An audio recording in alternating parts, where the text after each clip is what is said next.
Shalom, selamat pagi Bapak-bapak, Ibu-ibu, saudara-saudaraku sekalian. Selamat bertemu kembali dalam kasih Tuhan Yesus Kristus. Mari kita datang pada Tuhan pagi hari ini dan mengucap syukur atas kebaikan Tuhan yang selama ini Tuhan berikan kepada kita. Mari kita awali dengan doa sebelum beribadah pagi hari ini. Tuhan yang Maha Baik, kami mengucap syukur Tuhan atas kebaikan-Mu, atas pimpinan-Mu Tuhan, atas perlindungan-Mu sepanjang hari yang sudah Kau berikan kepada kami. Terima kasih Tuhan Yesus, sehingga pagi ini Tuhan, kami boleh kembali, kami boleh mengikuti Tuhan, beribadat bersama-sama-Mu ya Tuhan. Terima kasih Tuhan Yesus, terima kasih. Tuhan, pagi ini Tuhan, kami rindu meninggikan nama-Mu. Kami rindu Tuhan memuji dan membesarkan nama-Mu. Hanya nama-Mu yang boleh ditinggikan. Hanya nama-Mu yang boleh dibesarkan Tuhan. Terima kasih Tuhan Yesus, terima kasih. Kami serahkan Tuhan kebaktian ini, mulai awal hingga akhirnya, ke dalam tangan. Terima kasih Tuhan Yesus. Dalam nama Tuhan Yesus, kami sudah mengucap syukur dan berdoa. Amin.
dengan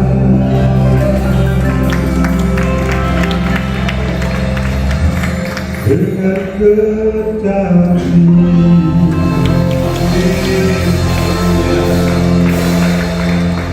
ku bernyanyi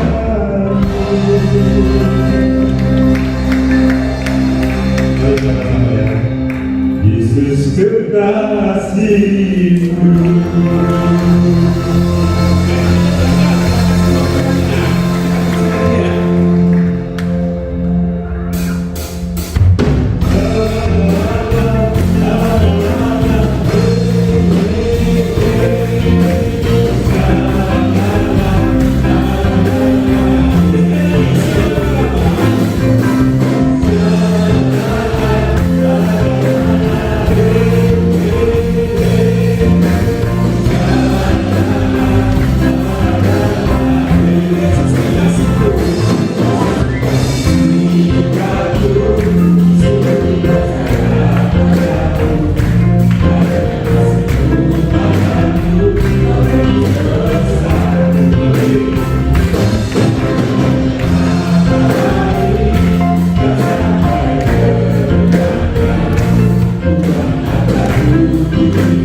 Selamat pagi Bapak, Ibu, Saudara sekalian. Pada pagi hari ini kita akan membahas satu tema, yakni ibadah dengan rasa cukup. Sebelum kita membahas lebih lanjut pemberitaan firman Tuhan ini, mari kita bersama-sama berdoa terlebih dahulu. Mari kita berdoa. Pada pagi hari ini kami umat-Mu datang di hadapan-Mu, ya Tuhan. Dan kami memohonkan kasih setia-Mu yang menolong kami dan menyertai kami, sehingga kami boleh mendengarkan suara-Mu di tengah-tengah berbagai ketidakpastian hidup ini. Kami berdoa, biarlah Tuhan sendiri yang menyertai kami dan memberkati kami. Biarlah Tuhan membuka telinga kami, sehingga kami boleh mengerti akan berita kebenaran firman-Mu. Biarlah Roh Kudus sendiri bekerja dan mempersiapkan hati kami, sehingga hati kami boleh menjadi tanah yang baik, yang siap untuk ditaburi oleh berita kebenaran firman Tuhan. Inilah doa kami, ya Tuhan, yang kami panjatkan dengan iman dan pengharapan kami di dalam nama Tuhan Yesus Kristus. Amin. Pada hari ini kita akan melandasi pemberitaan firman Tuhan dengan pembacaan kitab suci yang terambil dari 1 Timotius 6 ayat 6 hingga ayat yang ke-8 yang berbunyi demikian. Memang ibadah itu kalau disertai rasa cukup memberi keuntungan besar. Sebab kita tidak membawa sesuatu apa ke dalam dunia, dan kita pun tidak dapat membawa apa-apa keluar. Asal ada makanan dan pakaian, cukuplah. Ayat pemberitaan firman Tuhan selanjutnya adalah kita ambil dari Pengkhotbah 5 ayat yang ke-17 yang berbunyi demikian. Lihatlah, yang kuanggap baik dan tepat ialah kalau orang makan, minum dan bersenang-senang dalam segala usaha yang dilakukan dengan jerih payah di bawah matahari selama hidup mereka yang pendek yang dikaruniakan Allah kepadanya, sebab itu adalah bagiannya. Bapak, Ibu, Saudara sekalian, memang pada saat ini kita sedang memasuki satu masa yang serba tidak mudah. Semua elemen di dalam kehidupan kita itu sedang terkena dampak oleh COVID-19. Sebagaimana ibadah kita pada pagi hari ini juga dengan terpaksa itu dilakukan dengan cara online. Namun problem yang dihadapi bukan hanya problem yang dihadapi oleh gereja, tetapi juga seluruh sistem di dunia ini, termasuk sistem perekonomian. Jikalau sebelumnya kita bisa melihat bahwa sistem perekonomian dunia itu sedemikian stabil, dan juga kita bisa melihat ada perusahaan-perusahaan besar di Indonesia itu yang seakan-akan tidak akan pernah bisa digoyahkan. Tetapi dengan situasi COVID-19 ini, situasi itu berubah. Dan kita bisa melihat satu cukilan berita singkat dari TV One sebagai berikut.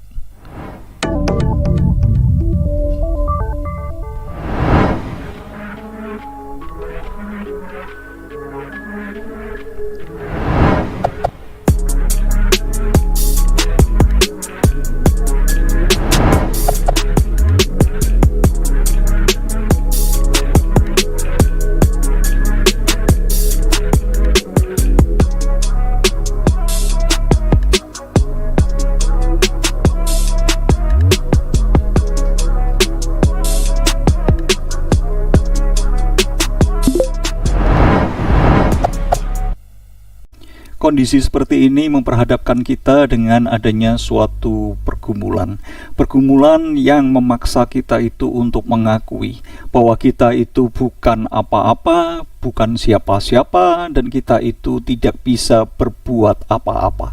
Pergumulan ini dialami baik oleh WHO, pemerintah-pemerintah, dan juga perusahaan-perusahaan. Tetapi juga pergumulan ini dialami juga oleh gereja. Gereja terkadang diperhadapkan dengan situasi di mana setelah kita membangun gedung yang sedemikian besar dan dengan maintenance yang begitu mahal, tetapi ternyata gedung itu tidak dapat digunakan. Dan juga ada begitu banyak hamba-hamba Tuhan yang besar yang meng-cancel pelayanan-pelayanannya dan harus mengubah pelayanan di dalam satu bentuk online dan tidak bisa secara leluasa itu melakukan pelayanan ke sana ke sini seperti biasanya. Dan ada beberapa di antara mereka yang juga mengalami berbagai kefrustasian di tengah-tengah situasi seperti ini. Hal ini memperhadapkan kita bahwa siapapun kita itu dipaksa untuk menyadari bahwa kita bukan apa-apa, bukan siapa-siapa, dan tidak bisa berbuat apa-apa. Lalu bagaimana kita bisa menjalani kehidupan kita secara normal ketika kita harus berhadapan dengan apa yang akan dikatakan sebagai new normal yang akan datang itu? Melalui pergumulan ini, mari kita kembali melihat ke dalam kitab Pengkhotbah, dan kita melihat bagaimana kitab Pengkhotbah itu membuat pernyataan-pernyataan akan kehidupan ini, dan setelah itu memberikan tantangannya berupa suatu pertanyaan tentang kehidupan ini. Dan juga kitab ini mengajarkan kepada kita bagaimana respon kita untuk menghidupi iman kita. Bagaimana sebetulnya respon iman kita itu? Kitab Pengkhotbah memiliki pernyataan dasar sebagaimana bisa kita lihat di bagian awal dari kitab ini, dan juga di bagian akhir dari kitab ini memberikan pernyataan-pernyataan yang senada seperti ini. Dan pernyataan-pernyataan ini kita bisa temukan juga banyak di bagian-bagian yang lain secara tercecer di mana-mana di dalam kitab Pengkhotbah itu. Di bagian awal kitab Pengkhotbah ini memberikan satu pernyataannya sebagai berikut. Sebagaimana kita bisa lihat di dalam Pengkhotbah 1 ayat yang kedua. Kesia-siaan belaka, kata Pengkhotbah, kesia-siaan belaka. Segala sesuatu adalah sia-sia. Di bagian akhir kita bisa melihat di dalam Pengkhotbah 12 ayat yang ke-8. Sekali lagi di sana Pengkhotbah itu memberikan pernyataannya. Kesia-siaan atas kesia-siaan, kata Pengkhotbah. Segala sesuatu adalah sia-sia. Pernyataan dasar dari kitab Pengkhotbah ini diikuti dengan pertanyaan dasar. Dan pertanyaan dasarnya kita bisa lihat sebagai contohnya di dalam Pengkhotbah 1 ayat yang ketiga yang berbunyi demikian. Lalu apakah gunanya manusia itu berusaha dengan jerih payah di bawah matahari? Kemudian kita bisa temukan juga di dalam Pengkhotbah 2 ayat 22, apakah faedahnya yang diperoleh manusia dari segala usaha yang dilakukannya dengan jerih payah di bawah matahari dari keinginan hatinya?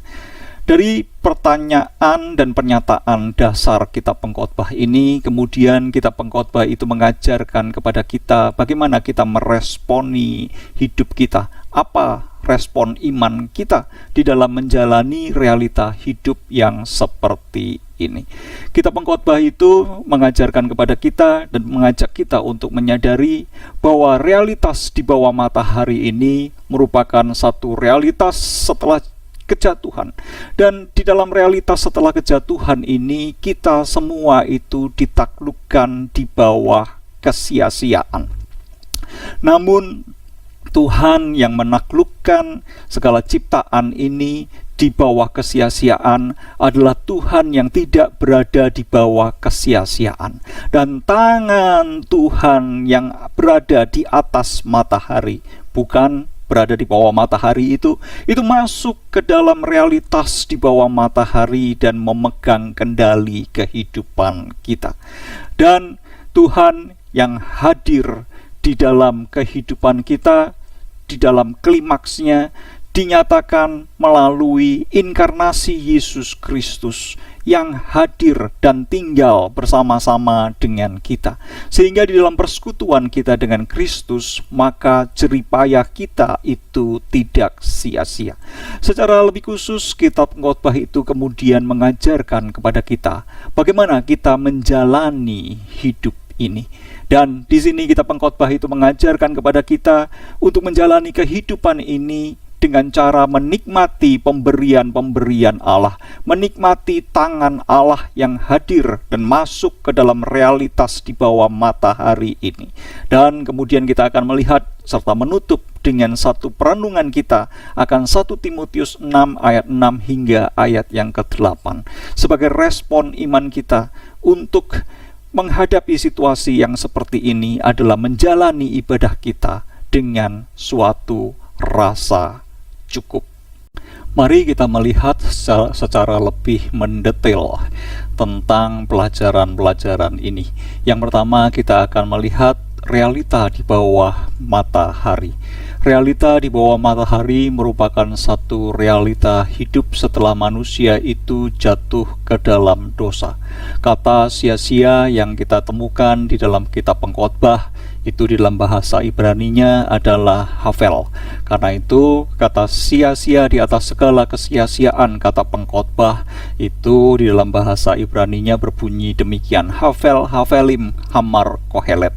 Kata sia-sia di sini memiliki makna bahwa kehidupan itu merupakan sesuatu yang fana, sesuatu yang sementara, sesuatu yang ringan, sesuatu yang enteng, sesuatu yang hampa, sesuatu yang sia-sia. Dan kita bisa melihat bahwa kata ini pertama kali digunakan di dalam kitab Kejadian, digunakan untuk satu nama, yakni nama yang kita kenal sebagai Habel. Habel adalah havel, dan kita bisa melihat bahwa kisah tentang Habel yang kehidupannya itu singkat dan sementara merupakan satu kisah yang ditempatkan di dalam kitab Kejadian setelah peristiwa kejatuhan umat manusia ke dalam dosa. Dengan kata lain, ini merupakan satu penegasan bahwa setelah manusia itu jatuh ke dalam dosa, maka manusia itu kehidupannya dipenuhi dengan suatu realitas kehidupan yang singkat, yang sementara, yang fana. Dan kita juga bisa melihat bahwa kata havel ini digunakan sebagai satu produk bangunan yang ringan yang kita kenal dengan hebel, bata ringan. Bapak Ibu Saudara sekalian, kita bisa melihat lebih lanjut penjelasan kitab Pengkhotbah tentang realitas di bawah matahari ini. Dan kitab Pengkhotbah itu memberikan ujarannya sebagaimana kita bisa lihat di dalam Pengkhotbah 1 ayat yang ke-14. Aku telah melihat segala perbuatan yang dilakukan orang di bawah matahari. Tetapi lihatlah, segala sesuatu adalah kesia-siaan dan usaha menjaring angin. Demikian juga dengan Pengkhotbah 2 ayat yang ke-11. Ketika aku meneliti segala pekerjaan yang telah dilakukan tanganku dan segala usaha yang telah kulakukan untuk itu dengan jerih payah, lihatlah segala sesuatu adalah kesia-siaan dan usaha menjaring angin. Memang tidak ada keuntungan di bawah matahari. Melalui ayat-ayat ini, marilah kita memperhatikan beberapa kata kuncinya. Beberapa kata kuncinya di sini adalah di bawah matahari. Di bawah matahari, di tengah-tengah dan dalam realitas dunia yang sudah jatuh ke dalam dosa ini, maka kesia-siaan dan usaha menjaring angin menjadi bagian dari realita hidup di bawah matahari. Sehingga segala perbuatan yang dilakukan orang adalah sia-sia dan usaha menjaring angin.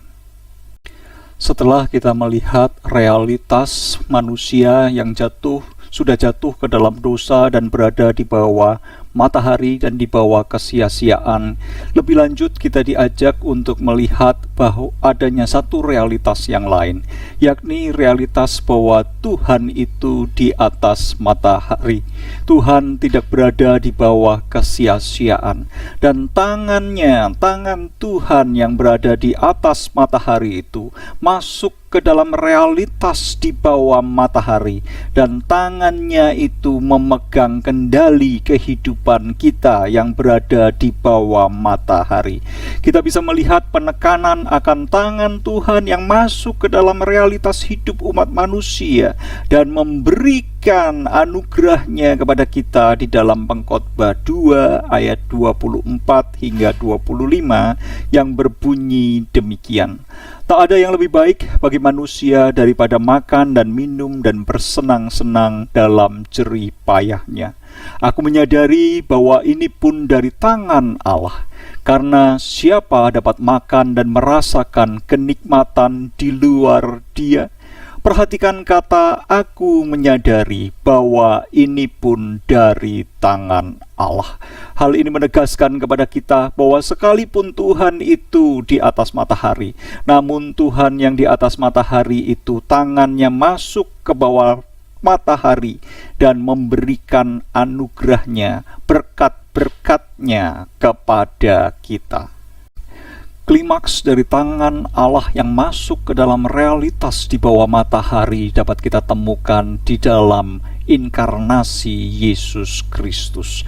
Karena itu Paulus di dalam 1 Korintus 15 ayat yang ke-58 itu menegaskan kepada kita bahwa di dalam persekutuan kita dengan Kristus, maka kita menemukan makna dari kehidupan kita. Di dalam persekutuan kita dengan Kristus, maka kehidupan kita tidak lagi menjadi satu kehidupan yang dipenuhi dengan kesia-siaan. Kita bisa melihat hal ini di dalam 1 Korintus 15 ayat yang ke-58. Karena itu saudara-saudaraku yang kekasih, berdirilah teguh, jangan goyah, dan giatlah selalu dalam pekerjaan Tuhan, sebab kamu tahu bahwa dalam persekutuan dengan Tuhan jerih payahmu tidak sia-sia. Bapak, Ibu, saudara sekalian, sekalipun kita melihat dan kita merasakan bahwa apa yang kita lakukan itu insignifikan, apa yang kita lakukan itu seakan-akan bukan apa-apa, dan ketika kita melakukan ibadah online yang sederhana, kita merasa bahwa semua yang kita lakukan ini terlalu kecil. Tetapi kita perlu mengingat bahwa segala sesuatu yang kita lakukan ini adalah kita lakukan di dalam persekutuan kita dengan Kristus. Dan sekalipun itu sederhana, sekalipun itu kecil, namun ketika kita melakukannya di dalam persekutuan dengan Kristus, maka segala sesuatu yang kita lakukan tidaklah sia-sia.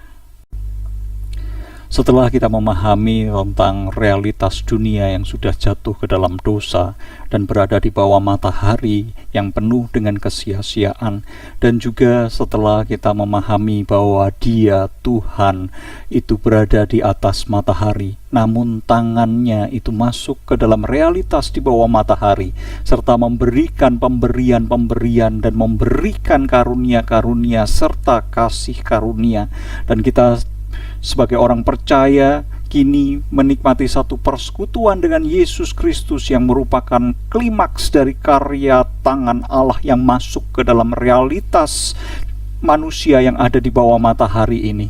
Maka saat ini kita masuk kepada bagaimana sebenarnya respon kita di dalam menjalani kehidupan yang terkadang terasa absurd buat kita, terasa segala sesuatunya berada di dalam segala ketidakpastian, terasa bahwa hidup ini penuh dengan kesia-siaan, dan bahkan ada orang-orang yang sudah memulai usahanya bertahun-tahun, dan dengan tiba-tiba di tengah-tengah pandemi COVID-19 ini, maka semua usahanya itu seakan-akan hancur berantakan, dan kita merasakan bahwa semua yang kita lakukan selama ini adalah sia-sia. Bagaimana kita menjalani satu kehidupan yang seperti ini? Kitab Pengkhotbah itu mengajarkan kepada kita untuk melihat dan percaya kepada tangan Allah, serta menikmati pemberian-pemberian Allah itu di dalam kehidupan kita. Kita bisa melihat hal itu di dalam Pengkhotbah 8 ayat yang ke-15 yang berbunyi seperti ini. Oleh sebab itu aku memuji kesukaan, karena tidak ada kebahagiaan lain bagi manusia di bawah matahari, kecuali makan dan minum dan bersukaria, itu yang menyertainya di dalam jerih payahnya seumur hidupnya, yang diberikan Allah kepadanya di bawah matahari. Coba perhatikan di sini bahwa kesukaan makan dan minum dan sukaria itu sendiri merupakan pemberian-pemberian Allah.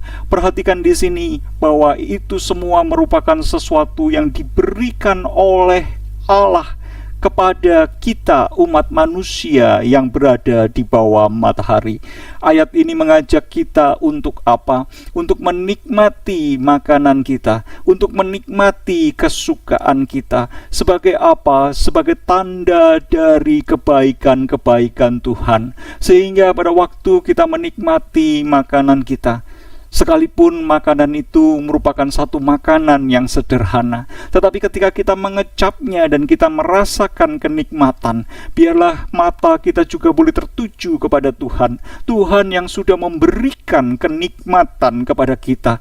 Biarlah kita mengimani makanan kita itu sebagai bukti dari pemeliharaan tangan Tuhan, bukti dari kehadiran tangan Tuhan di dalam kehidupan kita, sehingga kenikmatan makanan itu bukan hanya berhenti kepada kenikmatan makanan yang kita kecap dengan bibir kita, dengan lidah kita, tetapi kenikmatan makanan yang juga kita kecap dan kita rasakan sebagai bagian dari kebaikan-kebaikan Tuhan itu sendiri.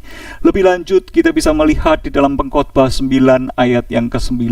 Pengkhotbah ini mengajarkan kepada kita untuk menikmati pemberian-pemberian Allah. Kita bisa melihat Pengkhotbah 9 ayat 9 yang berbunyi demikian, nikmatilah hidup dengan istri yang kau kasihi seumur hidupmu yang sia-sia, yang dikaruniakan Tuhan kepadamu di bawah matahari, karena itulah bagianmu dalam hidup dan dalam usaha yang engkau lakukan dengan jerih payah di bawah matahari. Ayat ini mengajarkan kepada kita untuk menikmati relasi-relasi yang kita miliki dengan pasangan kita, dan itu pun merupakan bagian dari apa yang dikaruniakan Allah kepada kita. Marilah kita menikmati relasi di dalam keluarga kita sebagai bagian dari apa yang sudah dikaruniakan Tuhan kepada kita. Sekalipun hidup ini berat, sekalipun hidup ini serba tidak pasti, sekalipun kehidupan ini seakan-akan singkat, fana, dan berlalu dengan sedemikian cepatnya, namun dalam waktu yang singkat, yang fana, dan berlalu dengan sedemikian cepatnya itu, anugerah Tuhan itu sudah hadir. Tuhan itu sudah memberikan karunia-Nya kepada kita di bawah matahari, dan biarlah kita boleh menikmati relasi-relasi yang kita miliki sebagai bagian dari karunia-karunia Tuhan. Lebih lanjut, kita bisa melihat di dalam Pengkhotbah 9 ayat yang ke-7 yang berbunyi demikian, mari makanlah rotimu dengan sukaria dan minumlah anggurmu dengan hati yang senang, karena Allah sudah lama berkenan akan perbuatanmu. Ayat ini mengajarkan kepada kita bahwa makanan kita dan minuman kita dan sukacita yang kita miliki merupakan bagian dari perkenan Tuhan bagi kita.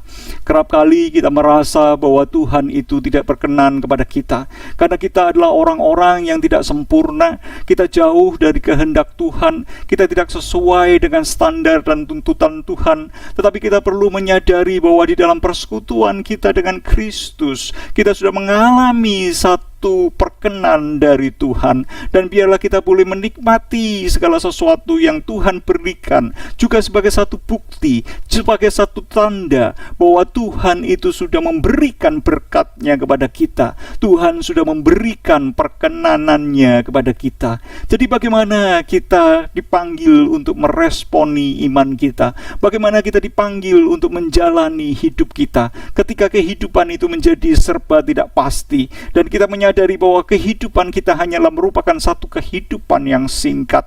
Maka jawaban yang diberikan di sini adalah kita perlu belajar untuk menikmati kehadiran Allah, menikmati berkat-berkat Allah, menikmati pemberian-pemberian Allah.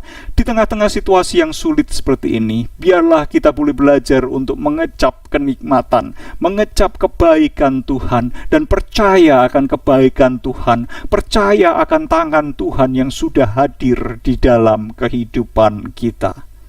Mengakhiri perenungan kita pada pagi hari ini, saya mengajak kita kembali kepada 1 Timotius 6 ayat 6 hingga ayat yang ke-8. Suatu bagian dari kitab suci yang mengajak kita untuk mengingat bahwa hidup kita sebagai suatu ibadah adalah satu kehidupan yang kita jalani dengan rasa cukup. 1 Timotius 6 ayat 6 hingga ayat yang ke-8 berbunyi demikian. Memang ibadah itu kalau disertai rasa cukup, memberi keuntungan besar. Sebab kita tidak membawa sesuatu apa ke dalam dunia, dan kita pun tidak dapat membawa apa-apa keluar. Asal ada makanan dan pakaian, cukuplah. Bapak, Ibu, Saudara sekalian, hal ini mengingatkan kepada kita bahwa di dalam kehidupan kita yang berjalan dengan sedemikian singkat dan sementara ini, ketika kita menjalani kehidupan kita, terkadang kita merasa bahwa kita tidak dapat berbuat apa-apa. Kita ini bukan siapa-siapa, dan terkadang kita melihat bahwa apa yang kita lakukan itu merupakan sesuatu yang sedemikian kecil dan tidak berarti. Tetapi kita perlu mengingat bahwa hidup ini sebagai satu ibadah. Kita perlu menjalaninya dengan suatu rasa cukup. Mengapa kita merasa cukup? Karena di dalam kehidupan kita, Tuhan itu sudah hadir. Tuhan itu sudah memberikan perkenanannya yang besar. Tuhan itu sudah memberikan karunia-Nya yang begitu besar di dalam kehidupan kita melalui Yesus Kristus yang kita terima sebagai Tuhan dan Juru Selamat kita. Biarlah ketika kita menjalani hidup ini, kita menjalani hidup ini sebagai satu ibadah, dan ibadah itu kita lakukan dengan suatu rasa cukup. Sekalipun yang kita lakukan seakan-akan sangat dan teramat sangat kecil dan tidak berarti, tetapi di balik semuanya itu ada perkenan Tuhan, ada kehadiran Tuhan, ada berkat Tuhan, ada karunia Tuhan, dan semuanya itu merupakan sesuatu yang sungguh amat berarti. Mari kita berdoa. Kami datang di hadapan-Mu ya Bapa pada pagi hari ini, dan kami bersyukur untuk segala kebaikan yang sudah Tuhan berikan di dalam kehidupan kami. Kami bersyukur karena kasih karunia Tuhan sudah hadir dan menyentuh kehidupan kami. Kami bersyukur karena kami memiliki karunia Allah yang tak ternilai harganya. Kami telah memiliki satu persekutuan dengan Yesus Kristus. Dan biarlah kami boleh menyadari bahwa seluruh kehidupan kami merupakan suatu ibadah yang kami jalani dengan satu ucapan syukur. Sekalipun kami melihat ada begitu banyak realita yang sulit, sekalipun kami menyadari bahwa terkadang kami tidak melakukan sebagaimana yang kami harapkan, tetapi biarlah kami boleh belajar untuk melihat dan menghargai kehadiran Tuhan di dalam kehidupan kami, menghargai dan menikmati kebaikan-kebaikan Tuhan yang sudah Tuhan berikan kepada kami. Dan biarlah dengan iman ini kami boleh menjalani masa-masa yang sulit ini. Di dalam nama Tuhan Yesus Kristus kami berdoa. Amin.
Bapa Surgawi, ucapan syukur yang tidak terkatakan melalui hati nurani kami sebenarnya.